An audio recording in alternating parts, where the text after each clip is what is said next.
St. Mark's story.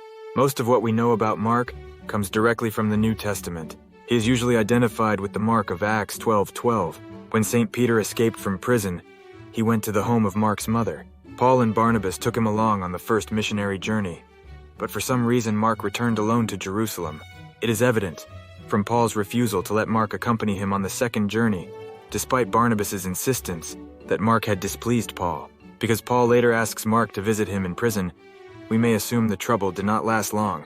The oldest and the shortest of the four Gospels, the Gospel of Mark emphasizes Jesus' rejection by humanity while being God's triumphant envoy, probably written for Gentile converts in Rome, after the death of Peter and Paul sometime between AD 60 and 70. Mark's Gospel is the gradual manifestation of a scandal, a crucified Messiah, evidently a friend of Mark, calling him my son. Peter is only one of this Gospel's sources, others being the church in Jerusalem, Jewish roots, and the church at Antioch, largely Gentile.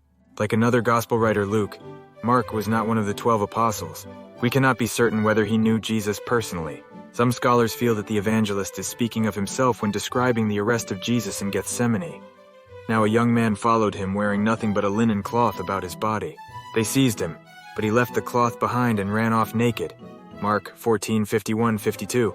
Others hold Mark to be the first bishop of Alexandria, Egypt. Venice, famous for the Piazza San Marco, claims Mark as its patron saint. The large basilica there is believed to contain his remains. A winged lion is Mark's symbol. The lion derives from Mark's description of John the Baptist as a voice of one crying out in the desert, Mark 1:3, which artists compared to a roaring lion. The wings come from the application of Ezekiel's vision of four winged creatures to the evangelists. Reflection. Mark fulfilled in his life what every Christian is called to do: proclaim to all people the good news that is the source of salvation. In particular, Mark's way was by writing. Others may proclaim the good news by music, drama, poetry, or by teaching children around a family table. St. Mark is the patron saint of Notaries, Venice. Thank you for reading this blog. Please share with others. rickrickoth@at75.com. PS2. Save money on products and services you're already buying. Save money on groceries. Save money on gasoline. Save money on home and auto insurance. Save money shopping and cash.